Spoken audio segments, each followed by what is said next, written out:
On today's Transport Evolved, BMW and Tesla get all the love, 1,750 miles in a Tesla Model S, Ford fails again, and Was gets a Model S. Coming up next on Transport Evolved. Transport Evolved is sponsored by audiblepodcast.com. To claim your free audiobook from a selection of over 85,000 growing titles for your iPod or MP3 player, head to www.audiblepodcast.com/Transport Evolved. And by your kind donations. To make a gift to the show or to set up a monthly subscription, head to www.transportevolved.com. We thank you for your kind support. And proud to support Chronovirus, the latest book by Long Island author Aaron Crocco. To find out more and get a free chapter, head to www.aaroncrocco.com.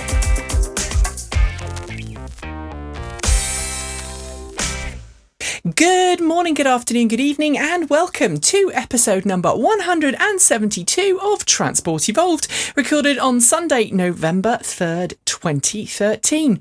Was Supercharged. My name is Nikki Gordon-Bloomfield, and I'm your usual host into the world of green transport and electric vehicles. Obviously, primarily electric vehicles, but today I'm the only host because Mr. Mark Chatterley, bless him, he's not very well. I got a message, was out earlier on today. Nikki, are you there? And I rang him up and he sounded really ill. And I told him to take the day off. In typical British fashion, he said, no, I'm fine. No, I have told him to take the day off because I don't pay him. I can't expect him to come in on a day he's sick if I don't pay him. So it's just me this week. And we've got one guest today as well, the wonderful Chris Neff. He's been on before. Welcome, Chris. How are you today? Hi, I'm doing great. Thanks. Great. Good to see you again. Active-E driver at the moment. You have also owned in the past a Mini-E or driven. You haven't really owned, I guess. Owned is not the right word, is it? No, they won't let us own these. We get to drive them. It's kind of like a membership fee because we do pay. But, would you say it's a fee worth paying? Yes, it is. It has been a fantastic experience, and I'm looking forward to the next version of EV in my drive. Yeah. So, are you on the waiting list for the aforementioned? The i3. i3 that everyone's been talking about for weeks. This show, yes. I never thought the i3 would have such. It's become the Tesla and i3 show. It's. Yeah, it really has. I hear, when they talk about the i3, you hear, Elon may refer to as laughing about it. But, I think it complements the Tesla. Both of them would look great in my garage. I definitely wouldn't be kicking any of them out. Are you going to get both? No, I'm going to get one. I'm definitely, I hope I'm on the waiting list. Every time I get a note from BMW to sign up for something, I do. But I think the car, it has grown on me. I have to admit, when I first saw it, I was a little skeptical. I took a step back and said, it doesn't really scream BMW. It's definitely high tech, carbon fiber, aluminum, blend, and the interior is gorgeous, but it just didn't say that's going to be quick or a blast to drive. But as I start to read more of the reviews, and I actually got to see the car and sit in it, and I was really, really impressed. Cool. The tires I'm still getting used to. They are thin. It's kind of like a throwback to a 1906 car, but I know they're. I have heard that they grip the road pretty well. There you go. Cool. I'm looking forward to seeing what I think later on this week, because I'm going to get a driving one, which I'm very excited about. Oh, lucky you. Before we go any further, I'm going to ask Chris to just tip his monitor up a little bit, or sit up a little bit. That will work. Because that's better. Because a minute ago we lost your. That's perfect. Like, we almost lost your head there for a second, but that's okay. We can rectify that with a little bit of clever tech stuff at my end. If you want to take part in today's show, this is what you need to do. You can use Twitter. You can tweet us at Transport Evolve on Twitter, or you can use the hashtag Transport Evolved. You can also find us, you can find the show notes by going to tinyurl.com/Transport Evolved 172. If you're watching this after the event, you can do that. The show notes actually return to our website. So if you, sorry, that was the wrong button. If you look at our show notes, oh, my machine's not working. come back to Nikki. It's all better. This is what happens sometimes. It's technology goes wrong. It all goes a bit Pete Tong, as they say in Britain. If I just press this button and then I press this button, this is me stalling. Now if I press this button, there you go. Those are the show notes. You will see them on our website on Transport Evolved. And the show notes themselves are now part of the actual post that goes when the podcast is uploaded. While we're on the subject of uploading and things, several people have contacted us in the last couple of weeks going, your video version of the podcast, which I've been watching, I've been subscribing to, I've been watching, seems to have stopped at episode 180 or sorry, 140 or 150. And you haven't done any more shows. What's going on? We have. They're on YouTube. We are trying to figure a way of turning that into a podcasting stream for everybody. The server that we were hosting it all on didn't like us, and they've said that we violated their terms and conditions. I'm not entirely sure why. Maybe it's because we have ads in the show. But we are now on the lookout for another video streaming service who's willing to help us out. So if you know anybody who works for a video streaming service or anybody who's willing to help us, then get in contact. Because obviously we're happy to host the audio versions of the files on our servers, but the video versions are about 10 to 20 times the size for good quality. So maybe you can drop me a line, nikki@transportevolved.com, if you've got an idea on that. Let's get on with the show. Okay, Chris. So we're going to start today by talking about the sales figures for October. Now, it's become a bit of an institution in the EV world to go over the sales figures every month. I'm not a great fan of it, but I can understand why people do it. So some of the highlights from this month, I think, is probably the best way of doing it. The Chevy Volt and the Nissan Leaf and the Tesla Model S did really well, as did the Toyota Prius plug-in hybrid. Okay, so of the EVs, pure EVs sold, the Leaf, the Volt, and we presume the Model S, because Tesla won't release sales figures, they all did really well. The 50,000th Chevy Volt was sold sometime during October. So there's now 50,000 Chevy Volts in the US, which is quite an achievement. The Mitsubishi i-MiEV sold just 28 cars, or the Mitsubishi i, as you Americans call it, only sold 28 cars in October, pushing the yearly sales figure for Mitsubishi i's over 1,006 cars so far this year. And if you think that's not very much, last year Mitsubishi only sold 512. So not very good there for Mitsubishi. The Leaf, Chevy Volt and Tesla Model S both, the Leaf and the Volt sold more than they did last month. But the plug-in Prius, this is the weird one, 2,095 cars in October, which is more than the Volt at 2,022 and more than the Leaf at 2,002. And the only reason for that, we think, is that the 2014 plug-in Prius got a price cut by a few thousand, and that probably encouraged more people to buy the plug-in Prius. Now, 10,069 plug-in Priuses so far this year, which really astonishes me. I just don't see the point in the plug-in Prius. It's got 6 miles all-electric range. Chris, do you see the point in this car? Well, not when it first came out, because at a premium price. But I have to say, I've seen many more of these on the road recently. So the sales definitely, the numbers, it's correct. My guess is just like yours, the price cut. But I also think that dealers are offering this car at the same price as a regular Prius hybrid. Right. So maybe people think that, oh, well, okay, I'll just get this. Plus, it's also loaded with some nice features. Yeah, 6 miles is kind of short. I know that one of the towns near me, they bought one. And, the town's a mile wide, so it's perfect. You want to go outside that, and you got to think about that. But I think it's definitely an inner city product, unless, if you want to stay full EV. Otherwise, it's a hybrid. Yeah.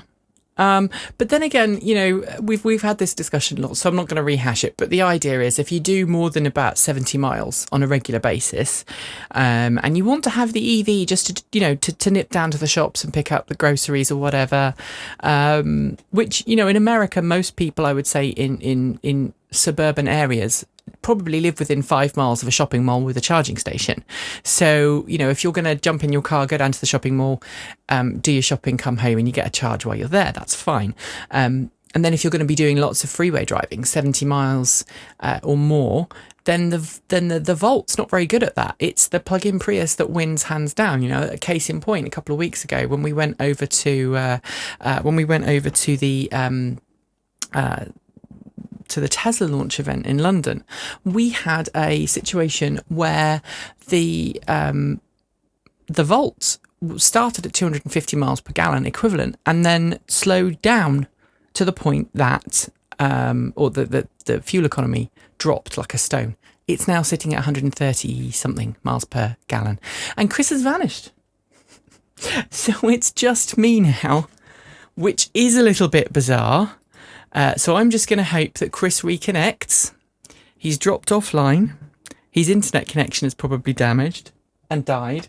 So it's just me now, folks. I'm really sorry. That's a bit bizarre. Poor Mark's ill. Michael said he'd try and help me, but he's out of town. And it was a bit 11th hour. And poor Chris has just dropped off the connection. So we're just going to blat through the stories. We'll see what we can do. Oh, let me see if I can call Chris back. We'll keep our fingers crossed. But in the meantime, I'm just going to carry on with the stories. If you're in the market for a Honda Fit EV, which is, possible because the Honda Fit EV has sold really well. Is performance-wise is very good. You may have put your name down for one. Obviously, there were some great lease deals on these cars. And the person whom you're trying to reach is currently unavailable. Bless him. So I'm just going to carry on talking. All right. Where was I? Honda. This is going to be a slightly bizarre show, but I'm just going to do it and people can moan at me afterwards. I'll talk to the chat room. That's what I'll do. I'll talk to the chat room. All right, so the Honda Fit EV wasn't very popular to begin with. Then Honda dropped the price and we had this whole lease pricing war last summer and this summer. And more people signed up because the lease prices were unbelievably good. Now we got to the point where there's lots of people wanting a Fit EV. But Honda says, we're just going to deliver 40 a month until we've done our 1,100 units, which we said we would put into the US, and then we're done. That's it. So if you are in a situation where you have you're on the waiting list for a Honda Fit EV, there's only going to be 40 per month delivered. So you better hope that you're on the list fairly soon. Otherwise, you might be in for a bit of a wait. Interestingly, though, only California, Oregon, New York, New Jersey, Connecticut, Massachusetts, Maryland and Rhode Island even have the Fit EV. So, c'est la vie. Someone in the chat room says, we should have a call-in show. Maybe we should make it a call-in show.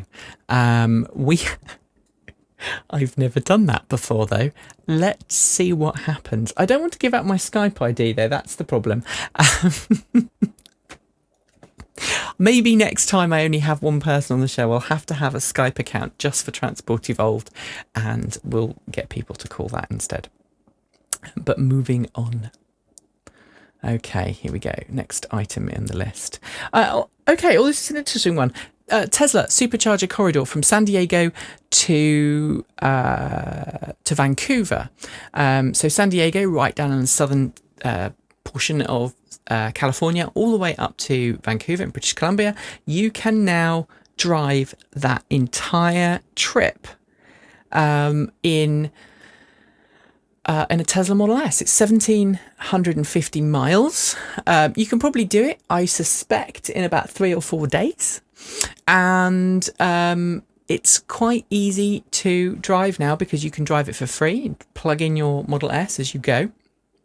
There are 16 chargers as part of this West Coast corridor, and you got to give the kudos to Tesla for this one, because Tesla's worked really hard on producing and making a car that not only can go long distances, but has the technology and the backup to go along with it. So, Nissan Leaf, okay, we've got the technology in a Nissan Leaf to go reasonably long distances for the CHAdeMO, and Nissan has been trying to put the CHAdeMO connectors, the CHAdeMO chargers in Europe and in the US, but not anywhere near the level that Tesla has been investing, or the corridors that Tesla's been investing.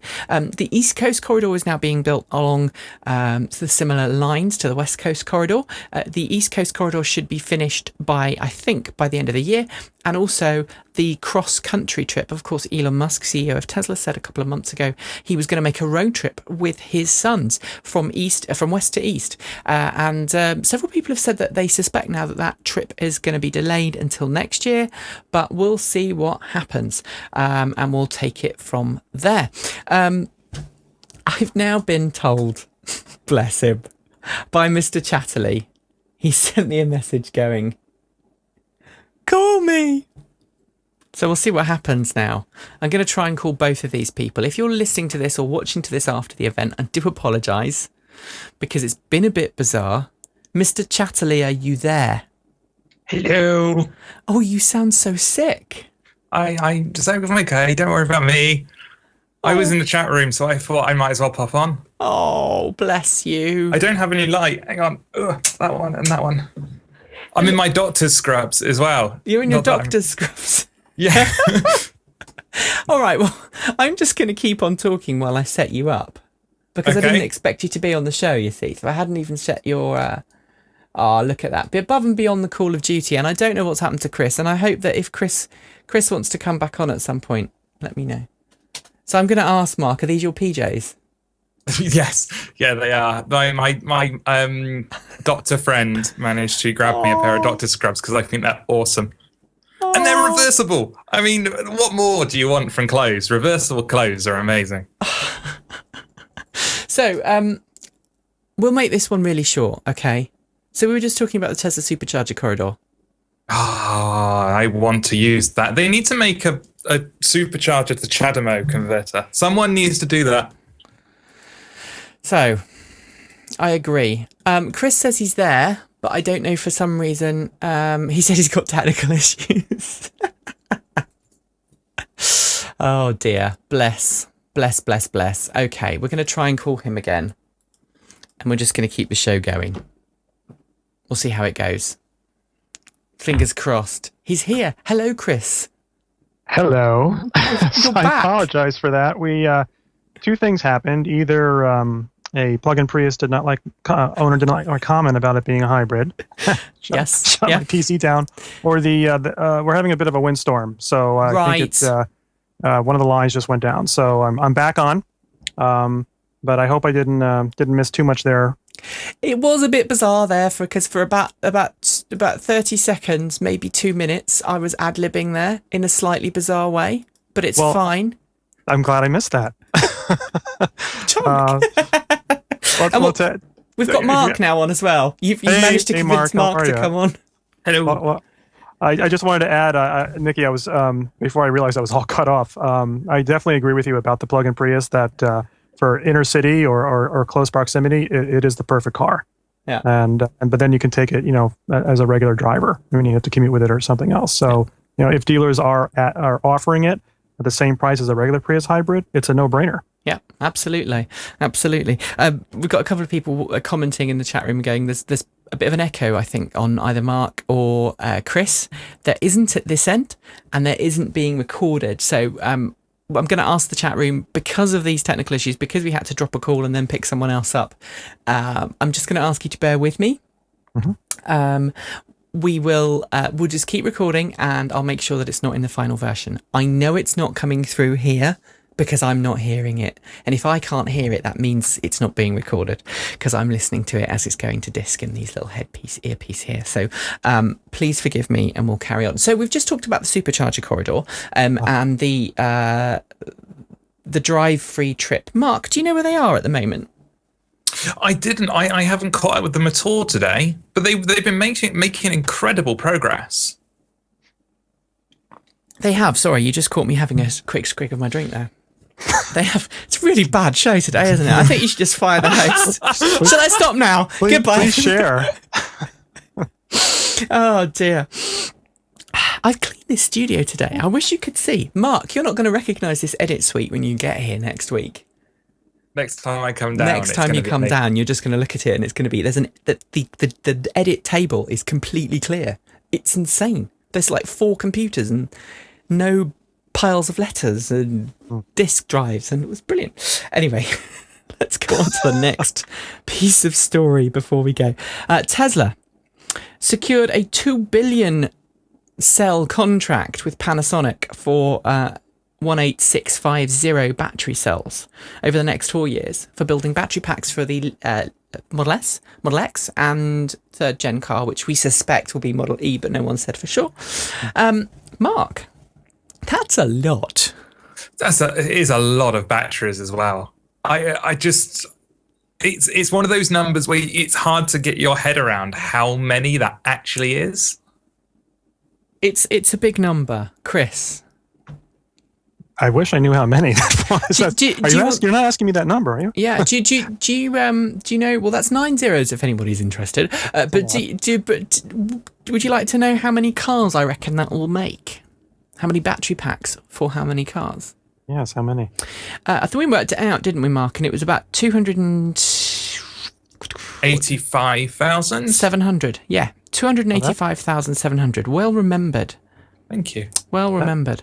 Well, that bodes very well for EV, the future of EVs. That's fantastic. Tesla said it was going to make 40,000 annual production. I think that's just of the S by 2015.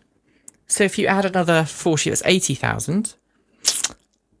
That's an achievable number. But what do we think that will do to the global market for batteries? Because everything now uses batteries. I mean, I haven't got anything in here, I don't think, with those cells in, although probably my old laptop, the chat room laptop, which I can't show you, the chat room laptop probably uses it. And one of my other laptops around here probably uses it. But a lot of consumer electronics devices use those tiny cells, don't they? So do we think it's going to push the prices of it? Obviously, if Tesla's nabbed 2 billion, is that going to push the price up? I don't know. Well, I guess our cell phones may be $1,000 each soon. Well, they're not far off it at the moment. My iPhone 4S has been breaking this week, and it drops. If anyone's tried to call me, I apologise. It keeps breaking, and it keeps dropping the calls. And I'm considering actually switching to Android. But the cost of replacing this with a brand new phone is somewhere about £700 in the UK for a comparable phone, which just shocked me insanely. It's just bizarre. Mark, let's go to our Audible ad, but you're not feeling very well, so I'm just going to do it. Is that all right? Okay. Yes, I've got a recommendation, though, if you want to come back to me for that. I've got one too. We've both got recommendations. Oh. So Audible, if you've never been to Audible Podcast before, it's a great way of reading the books you've always wanted to because you don't have time. Now, I don't know about you. Shall I tell you about my day today? I got up about 8 o'clock, which is a lion for me. Got up, I think I walked the dogs with my partner. Yes, I did. Then I had breakfast. Then I hoovered around the house. We had we had hired a carpet cleaner, so we cleaned the carpet. And then I cleaned the studio from top to bottom, did the show notes, prepared for the show, did the show. I haven't actually sat down all day. Now, for part of that, I had an audiobook in my headphones, and I'm almost finished with Bedlam now, which we recommended a couple of weeks ago. And it allows you to listen to books while you're working, while you're driving, while you're walking the dog, while you're working out. You get some of the best voice actors and narrators in the world reading books to you. And you can get a free audiobook by going to www.audiblepodcast.com/transport evolved. And you can take part in their free trial of the service. You get the free book. It's no obligation. If you, at the end of your trial, you decide you don't want to be part of the Audible service, you can cancel and no money will be taken. if you decide you want to carry on, you will get one credit or 2 credits per month, and you can use those to buy any of the audiobooks in the library. And it's about 70 or 80,000 now, isn't there, Mark? Yeah, if more than that, I think they're edging close to 100,000, I believe. Which is insane. Insane. Chris, do you have Audible?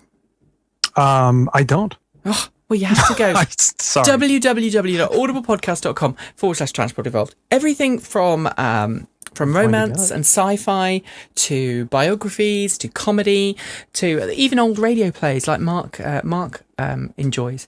But this week, specifically because I'm on a bit of a Bryan Cranston binge at the moment.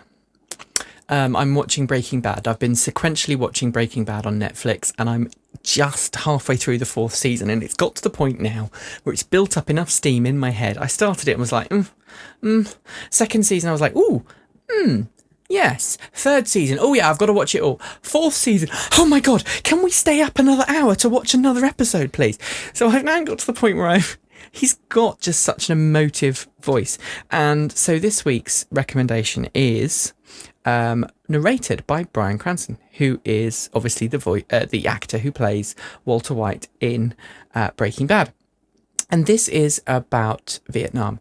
It's The Things They Carried. It's by Tim O'Brien, and it's narrated by Bryan Cranston. Let's have a listen. So there you go. Sorry, I didn't mean to cut Bryan off halfway through. Mark, you've got your recommendation?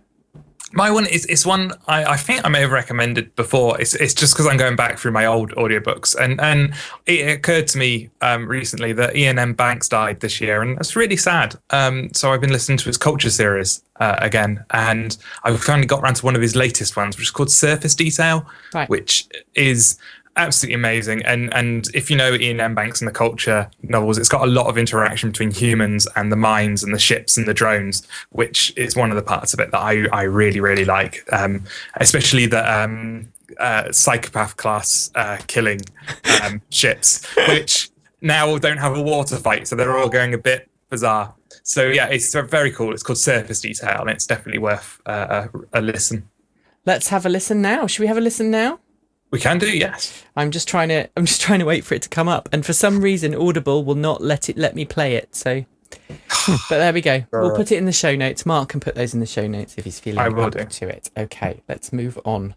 Yeah, very cool. I just signed up. Yay! Well done. Yeah. Well done, Chris. And it really is. You sign up and you think, I'm not going to bother, and then you sign up a little bit later and actually, I really like this. I signed up my mum recently.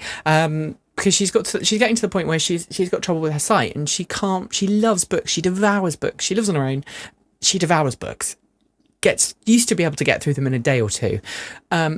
Now she started devouring audiobooks, and she was like really, really reticent to try it. It was like, no, it's okay. Do I have to? And then you shouldn't. And then she's like, oh, I love this. And I've told her I don't think she quite cottoned on that she gets 2 every month, because she's had the first month and she read those 2 books in a couple of weeks. And she said, oh, that was really good fun. Thank you so much. So you get another 2 next month. Really? Yes. It carries on. All right. Let's move on. So the BMW i3 reviews have started trickling in slowly. Some of the reviews, Andrew English from The Telegraph was really horrible about it, but then he is always horrible about electric cars, and we don't really need to go any further than that. But Top Gear magazine, which I should point out at this point, Top Gear magazine is not the same as BBC Top Gear, the show. So Top Gear magazine is a different editorial team, although Clarkson, May, and Shorty. Although they all, and Hamster. I was thinking hamster in my head, and I knew I couldn't say hamster. May, Hammond, and Hamster. I mean Hammond, Clarkson. I'll shut up now. The 3 Stooges of Top Gear. Although they do columns for the magazine and the website, they're not actually that heavily involved with it. And the website and the magazine are much nicer about electric vehicles than they are. And they drove the i3, but this is my favourite part. I'm going to read this out. Here we go. One day, the idea of cars driven by electric motors will become routine. After all, diesels were once a novelty, and so were turbos. We've just had a drive in the BMW i3, visually disguised, but the real thing in the way it behaves and it feels so incredibly natural that you rapidly fall for the idea that electric drive should be an idea that nobody questions. Wow. Mm-hmm. After all, if you were on the ground floor and wanted to get to the 21st, would you want a lift powered by petrol? One that changed up a gear as it passed the 14th floor and changed down again on the 19th? Nope. For smooth and silent movement, electricity is the way to go. This... It's like they've had the epiphany that everyone else seems to have had just 4 years later than they should have. Yes. Mm-hmm. Yes. Yeah. It's just insane. It's brilliant though, isn't it? That they've just gone, oh yeah, this is really good. So They get it. i3 reviews are coming in and they're all really positive. I know I really can't wait to drive one. Mark has very graciously... You cannot Yes. do it, can you? I can't do it because basically my house as today is a bit flaky and I don't want to commit to it and not turn up because I think that's a really mean thing to do when people are offering you drives of their brand new cars. So, but the awesome thing is it does mean I get to do 10 this week. Yes, you get to do 10 with the new lights. With the new lights. With these new lights, which we used the other day. I'm showing everyone now. They're too bright. Ooh. LED lights, they're brilliant. And we've been using them for backlighting, which is brilliant. And I'm now going to put it back. But Chris, I'm guessing you'd love to get a drive-in one as well. Oh, absolutely. I just can't. I mean, after driving the Mini E and the Active E, Yeah.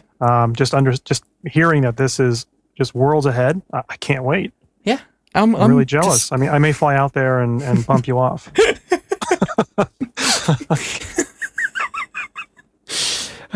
Dear, never mind. I was just thinking, I've been watching so much Breaking Bad, I'm just thinking of all the ways that people can die. And I was thinking, okay, if I see an Aztec coming down the road, a Pontiac Aztec, I'll get out of the way. All right, but not an Active E, of course. That would just be too much of a waste of a good car. But this is the interesting thing. BMW at the moment is not doing i3 Rex drives, although it's some reports have said, John Volker at Green Car Report said that BMW is essentially trying to dissuade people from getting a Rex to the point that it would loan potential customers an i3, non-Rex i3, for a week to prove that they don't need it. And that's interesting. That ties into what we were told when we went to the Cenex event by the BMW rep who was there. That it felt very much like he didn't want to be selling the car with a Rex because it spun off from my question, which was if you're offering a motor, an engine as an optional extra, why not offer extra batteries? Yeah. And then allow people to, even if it was another 4 kilowatts, it doesn't matter. It's more batteries and there's still that safety cushion. And they were quite aggressive back by saying, we're not guessing. We know that people don't need the range. They don't need it any further because we've got these 2 studies. The issue being, though, from my point of view, is those studies were taken with cars that didn't have a further range. If you had given people a Model S and then turned around and said, well, people only travel 70 miles at most a day, then yes, you've got evidence that people don't need to travel more. But giving someone a 70-mile car and saying, look, they don't often travel more than 70 miles a day isn't really evidence. It's kind of slightly biased evidence, I guess. It may still be true, but there's a little bias there. And I think they're possibly kidding themselves slightly. But That's a good point, Mark. It's convenient evidence. Yes. Look at that. It's I mean, I for one, I drive over 80 miles a day in mine. And now that the weather's getting a little cooler, I'm right on the edge. And, with the, I do, and we've all sent our notes to BMW saying, why didn't you just give us a little bit more battery? I think we'd pay for it just because it's also that the emotional connection. Like, I really don't want to switch over to gas. I want to stay EV if I can. And I've got to the point now, is this really embarrassing? If I have to drive the Volt somewhere, I've got to the point now where I'm driving along and if I know I'm not going to make it all in electric mode, I'll switch the car into hold or mountain mode so that I can turn up in electric mode. Mm-hmm. Because I don't like turning up somewhere. No, I think that's cool. I mean, this is part of driving an EV is for the experience, not just the driving experience, but the whole experience. Yeah, So it makes it special. And I think BMW did miss a trick because it's made the range of the i3 is just the same as most of the other cars on the market right now. It's not you put all that time and effort into CRFP, carbon fiber reinforced plastic, CFRP even. I'm dyslexic.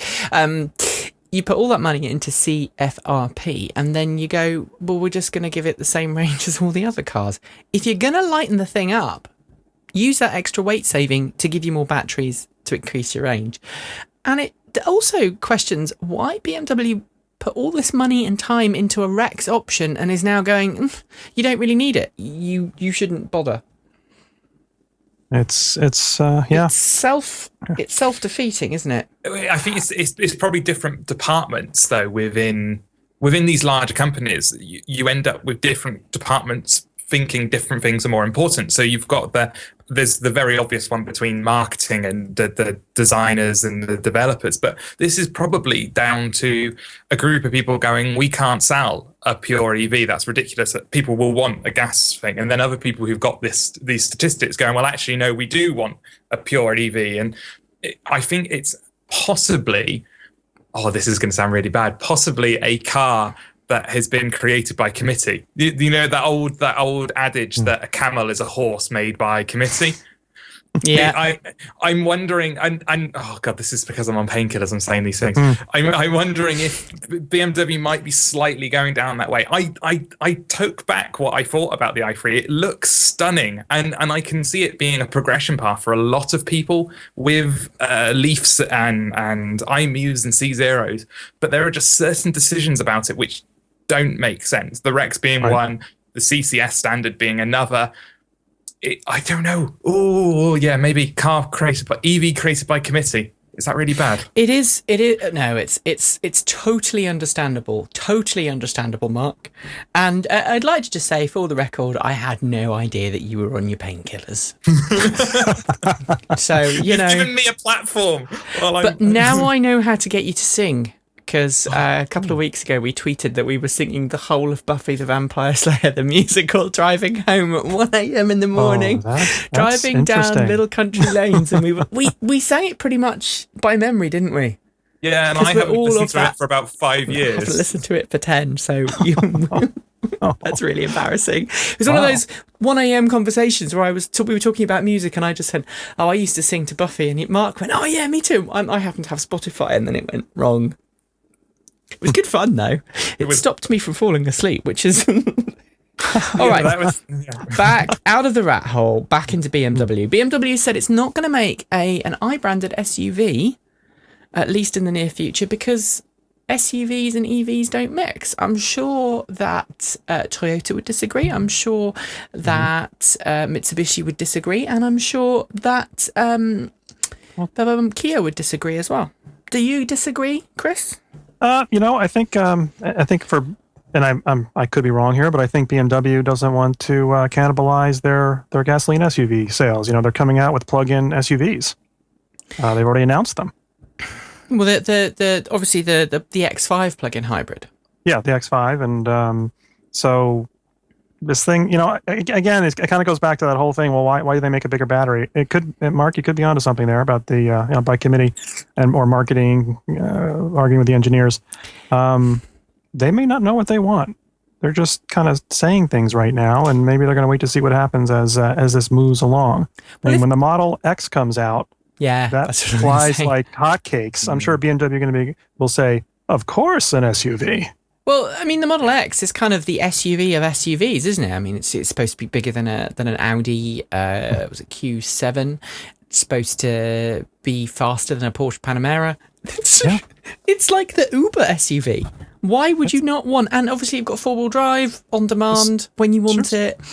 Super utility vehicle. Yeah, super utility vehicle. And surely certain things are easier to deal with once you're talking about EVs and SUVs. So that very clever system where tires can spin at different speeds to maintain traction when you're in four-wheel drive.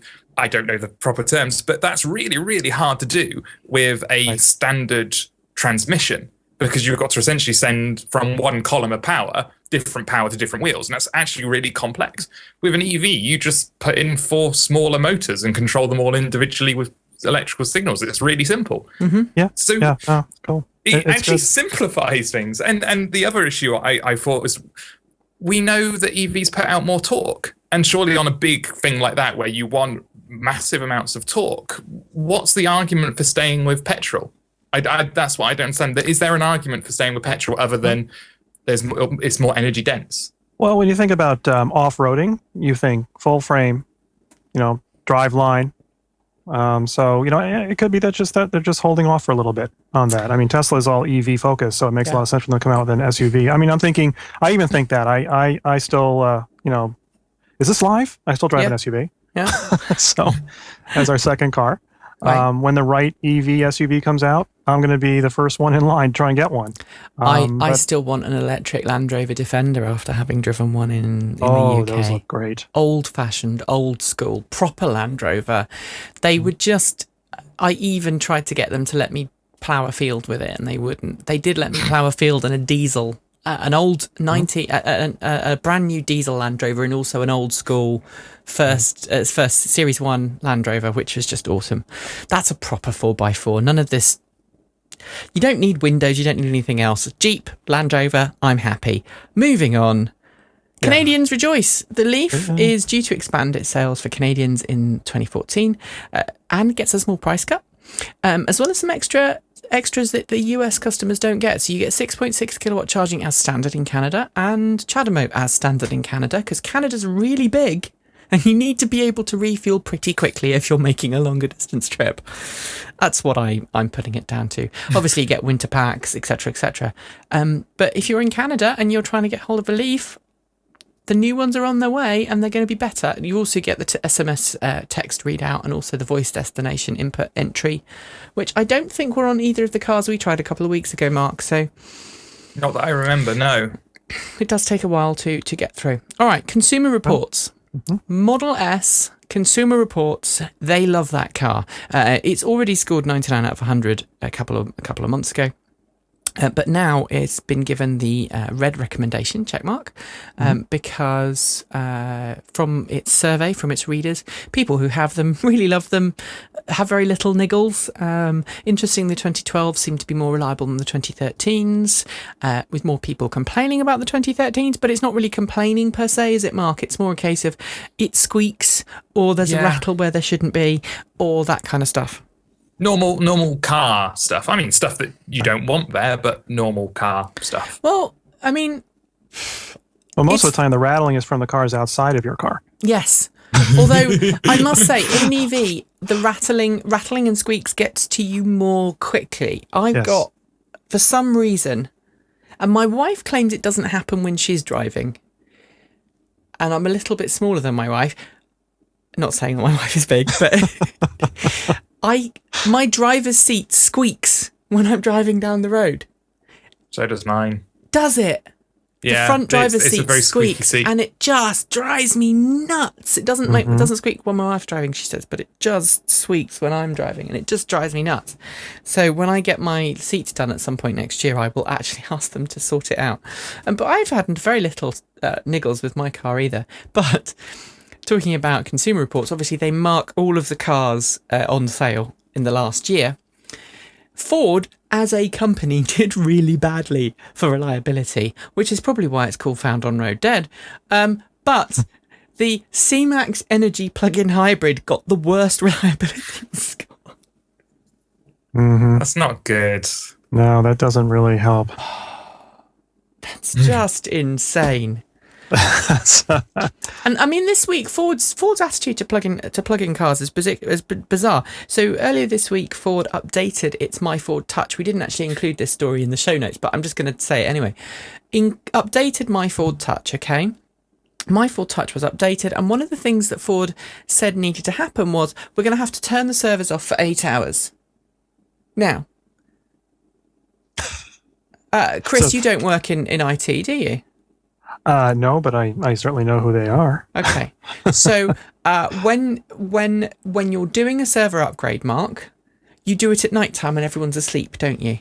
Yes, you do it when it will have the least impact on people. Do you want to know when Ford did it on Tuesday? Oh, what time? 8 Right in the a.m. middle of the working day. It was rush 8 a.m. hour. in the morning or 9 a.m. I can't remember. It was either 8 or 9 a.m. Eastern. Yeah, we're just going to turn off the service for 8 hours. Especially because they've just been given a gift. I mean, the gift of daylight savings, if you're in the IT industry, is once a year you essentially get a free hour in the middle of the night to roll out updates. Which was today for you guys, wasn't it, Chris? Yes, it was. Yeah, So I guess they call it Ford Don't Touch. Yeah. Anyway, they basically said to people, yeah, for 8 hours you won't be able to access the app on the phone. The server will be down. You can drive your car, you just can't do the remote things like checking your sat-nav, setting your destination in your sat-nav, or checking up on your car state of charge, etc., preconditioning, all that.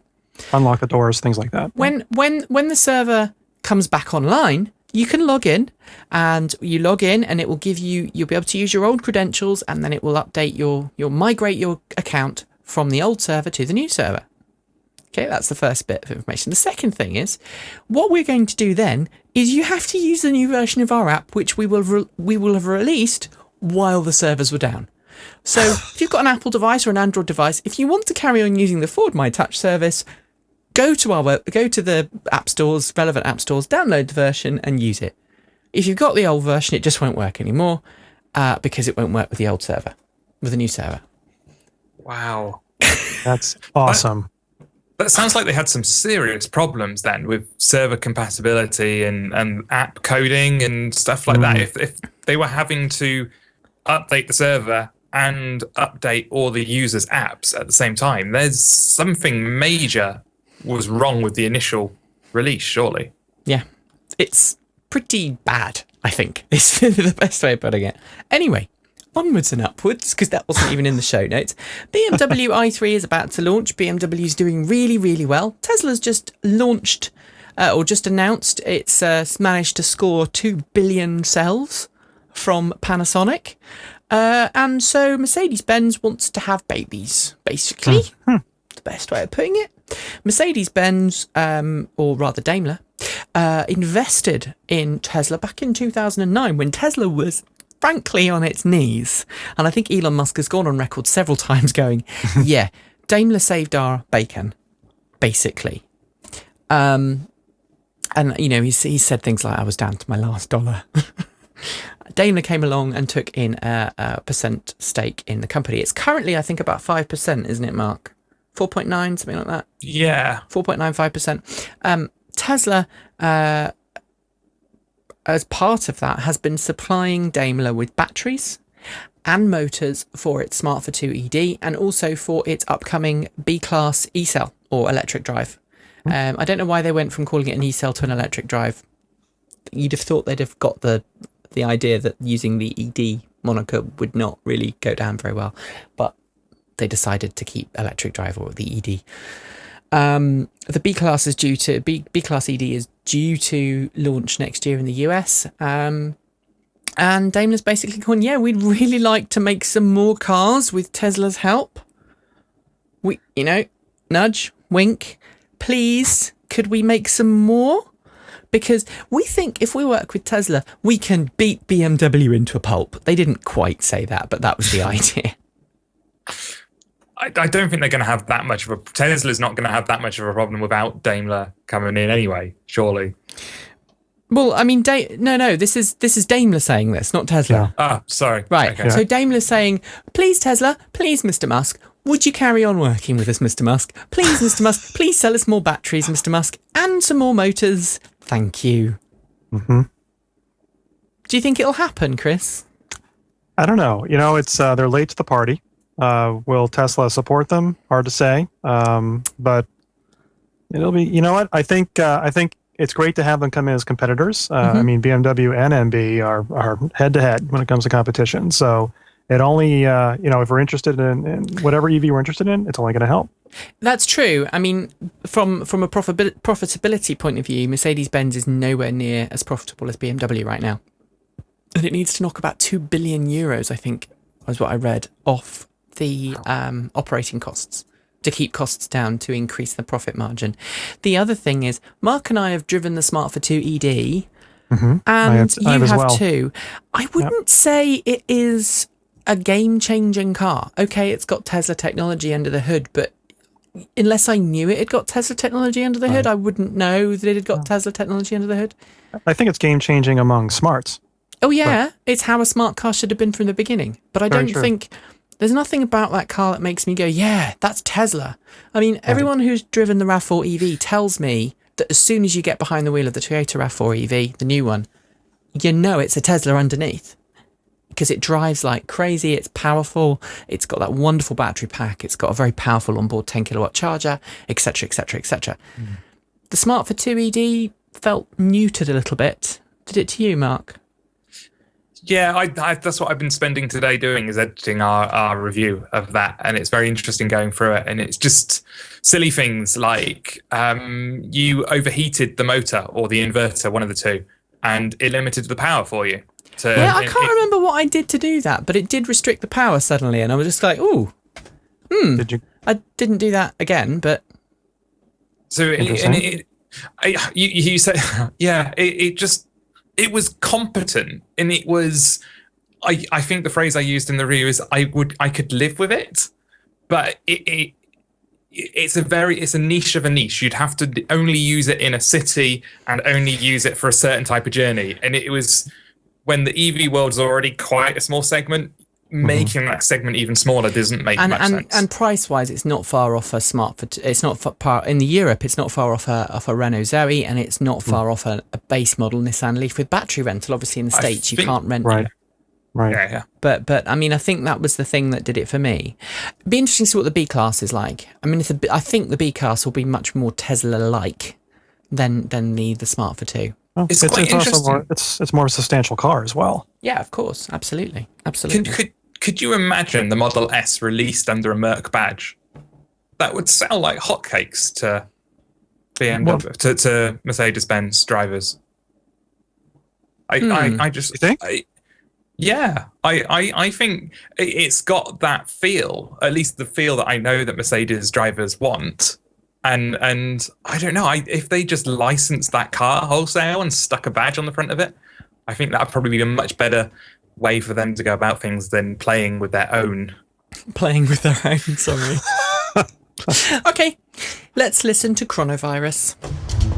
It was supposed to be just another cargo run, but for Ken Mallory and the 3-person crew of the Raven, an anomaly in deep space changes everything. An unexpected turbulence shakes the small ship like never before, allowing a deadly virus aboard. One by one, the infected crew is thrown back in time to relive a near-death experience. Only this time, death may be closer than they remember. My short story Chronovirus is available for Amazon Kindle, Barnes & Noble Nook, Kobo, iBooks, Sony, and for all other devices and e-readers through Smashwords. Learn more about Chronovirus by visiting my website at www.aaroncrocco.com.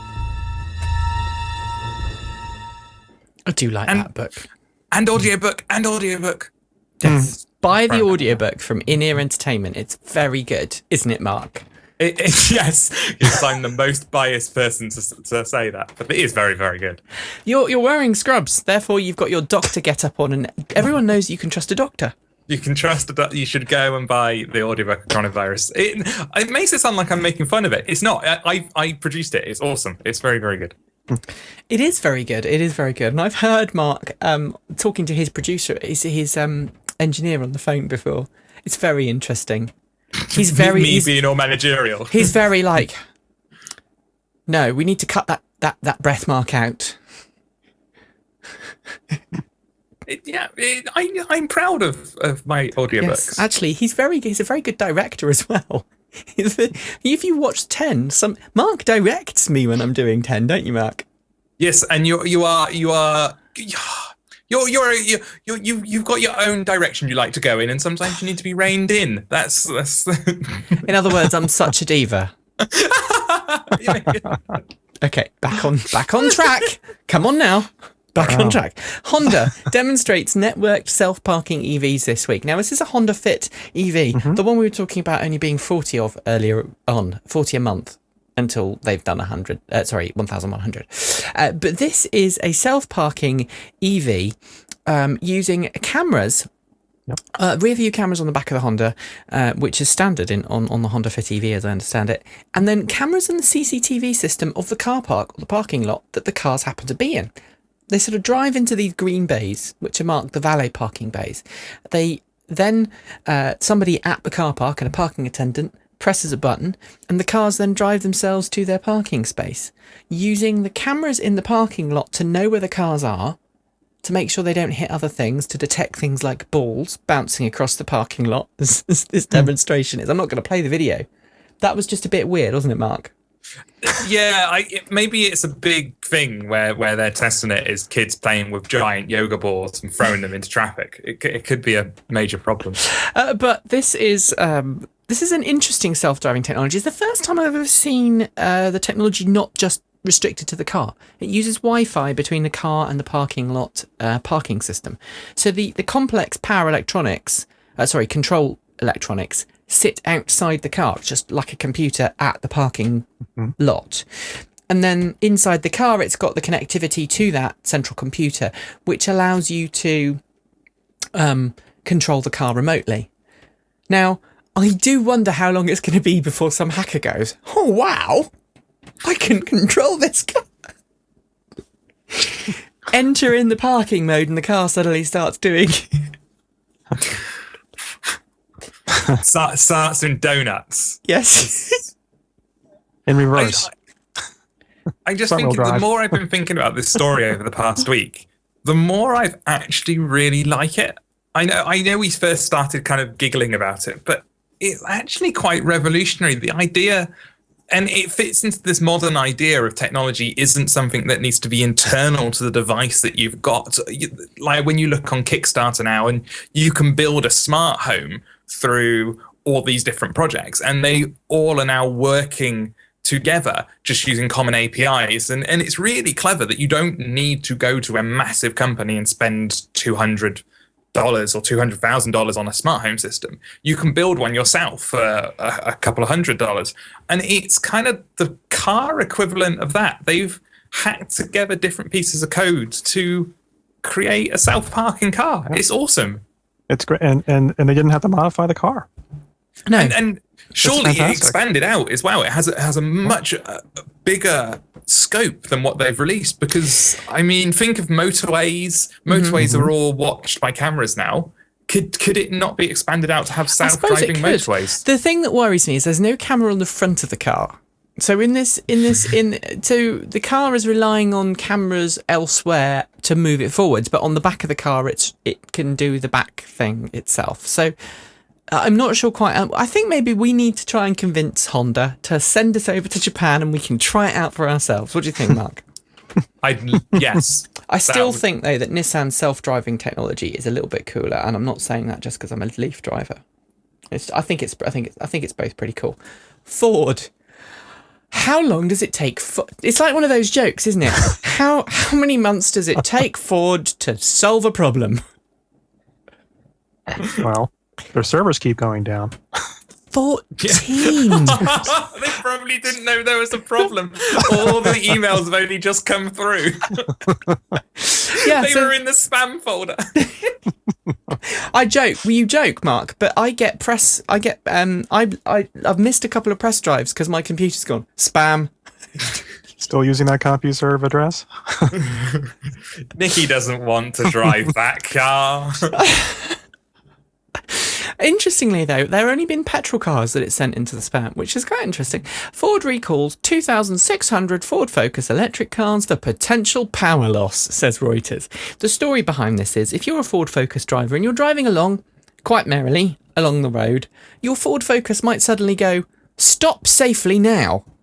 It cuts power to the drive system, and it just slowly glides to the side of the road so you can stop and reboot your car. Now, it's a bit like the IT crowd, because if you turn it off and on again, it generally works.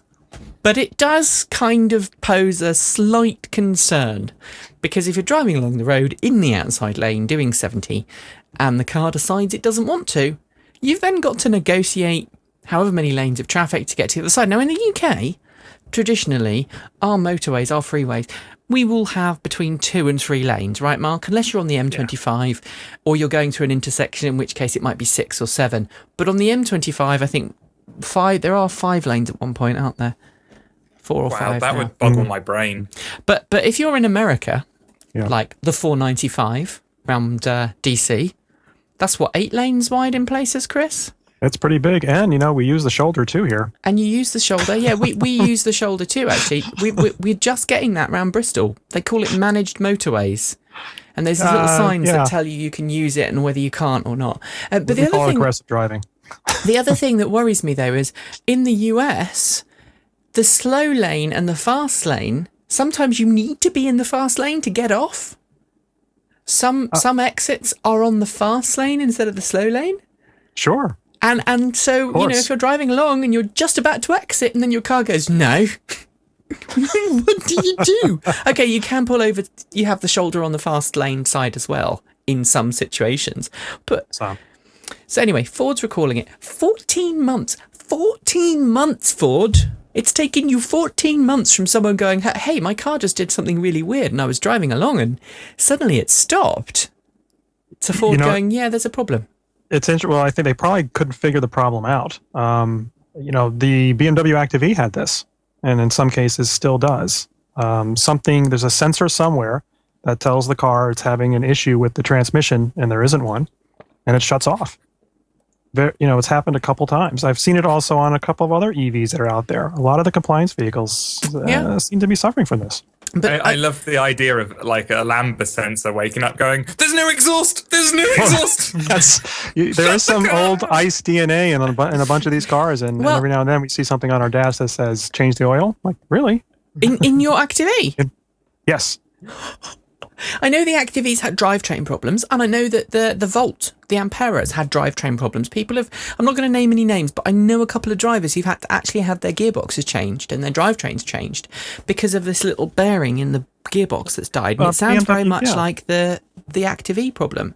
Well, BMW had a separate issue with the teeth somewhere. I forgot what they call it. They call it splines. And they fixed that once they realized that there was an O-ring, that O-ring that was not sealed and water was getting in, so the grease was coming out. But a couple drivers have been on the highway and the car turns off. I've actually been in a situation where I pulled out into an intersection and the car turned off. Just once, but I was able, as soon as I pulled over, I was able to turn it right back on. Wow. But it does make you, think, wow, this car is even quieter than I remember. Oh, it's off. By the way, just as a side, if you hear strange noises in my studio, I should warn you. This is the time of year when Brits celebrate terrorism, or rather, the fact that they caught a terrorist and then burnt him. Because in the UK, of course, we think that fireworks should be done in cold, windy and wet, chilly nights in November, as opposed to nice, warm, sunny July evenings.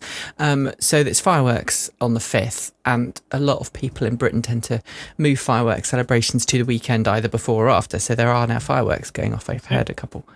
Oh, okay. So if you hear strange bangs, it's not like the army coming over to, or a siege or anything. It's just fireworks. Just fireworks. All right. XL1 plug-in diesel hybrid has sold out, even though they haven't actually made 200 of the 250 cars that they said they're going to make. And this is like the EV1. It's going to be a lottery to see who gets it. So you're going to have to be interviewed by Volkswagen as to why you should have one. Hello? If you've got the money, I don't understand this. Volkswagen, obviously, they must be losing a lot of money. My only thought is that Volkswagen must be losing a lot of money on these cars. They're obviously handmade or something. And therefore, Volkswagen doesn't want to make more, even if people are willing to buy them, because it's only decided it's only going to spend such and such an amount of money to actually build them. Or they've got a deal with Channel 5 for a new reality TV show, VW XL1. That would be really good. We should get on the blower to the guys at Volkswagen and go, you've got a problem. And it would be judged on amazing things like driving through rings of fire and stuff like No, that. you'd have to be judged on your hypermiling techniques. So they'll give you like a standard Volkswagen Golf Blue Motion, and your challenge is to get 95 miles per gallon out of it. And if you can do that, then they'll give you an XL1. Yeah. But seriously, do you like the design of it, Chris? It's interesting. It's interesting. You're not convinced because it's not all electric. No, it's you know, I've seen it. I wouldn't look at it as my daily commuter. It's a fun car to drive. Having the rear view cameras is just so awesome. Absolutely awesome. That's what it is. Volkswagen said when I talked to Volkswagen, we're allowed to have the rear view cameras because it's a low volume production car. And it's also an experimental car. But if we make too many of them, we have to put wing mirrors on. Because they're not... Like the US, you can't have rear view cameras legally unless you make a small number. So maybe that's what it is. Anyway. That would make sense. That would be pretty cool. All right. Has a Tesla Model S. Yay! Yeah, what took him so long? Well, maybe he was... It's because he had a Prius, didn't he? He's had a couple of Priuses. And now he's gone to get a Model S. But it seems to be, if you check out Steve Wozniak's Twitter stream, he's been using superchargers all over the place. Charging up here, charging up there. For those of you who don't know, obviously he co-founded Apple Computing. And... he's just an all-round nice guy, from what everyone I know who's seen him and met him says. And so I'm sure he will do great things promoting the Tesla Model S. And I do have a question whether he will hack it. What do you think, Mark? No, I don't think... because that would require... I imagine that's quite hands-off for him now. It'd require him giving the car to someone else for a week. I don't think he'd do that. Oh, no, Woz is still really into his... He's still hacking. Really? Mm-hmm. Yeah, okay. I have it on good authority that Woz is still hacking. Apparently he ordered a 60 kilowatt hour Model S, which is why it took a while to get there. Interesting he didn't go for an 85. Maybe he didn't feel he needed one. But there we go. And finally... You just bought a new EV, okay? First summer of your new EV. You're a uni student at Stanford Uni, and you decide with your friends that having your car with outdoors would be a bit fun. And so you turn your nice brand new car into a doorless go-kart for summer. Would you do it? Chris, would you do that? Well, the i3 is already made for that. You notice it has no B-pillar? Perfect. Yeah. That would be pretty cool. But this is from Green Car Report, and we just have to do this because this is the weirdest story of the week from my good friend John Volker and former editor at Green Car Report, so he used to work for. This uni student, college student, just took the door off his Nissan Leaf. They took all the doors off for the summer. Took them all off. It's perfect. Going down, hang on the outside. In Palo Alto. Why not? And this is the fun bit, though.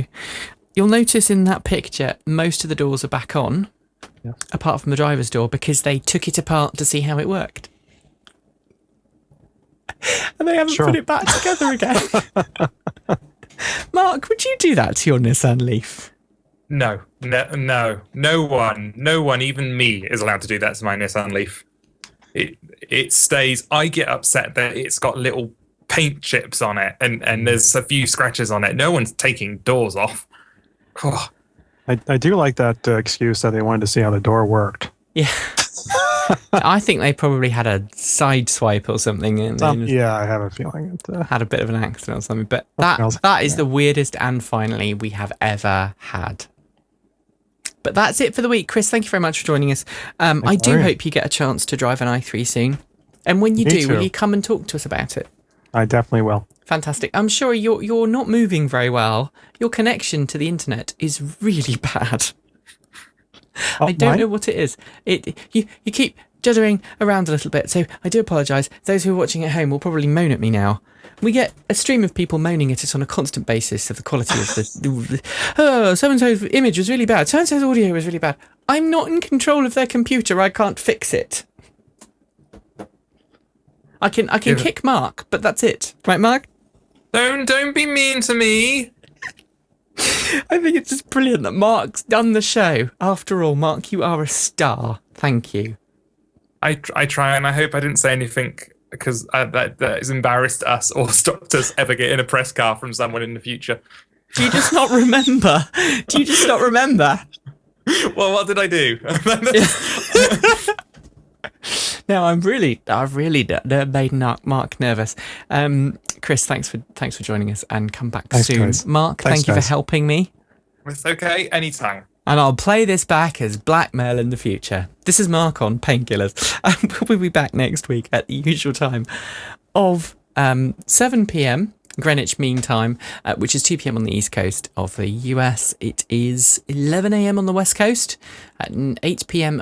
in Central Europe, and 9 p.m. in Eastern Europe and Israel, etc., etc., etc.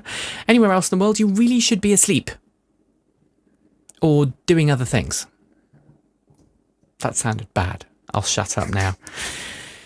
Thank you for joining us. Thank you for putting up with the camera problems and the audio problems and the Skype problems. And, well, why don't you just go and don't forget to plug in. See you soon. Take care. Bye.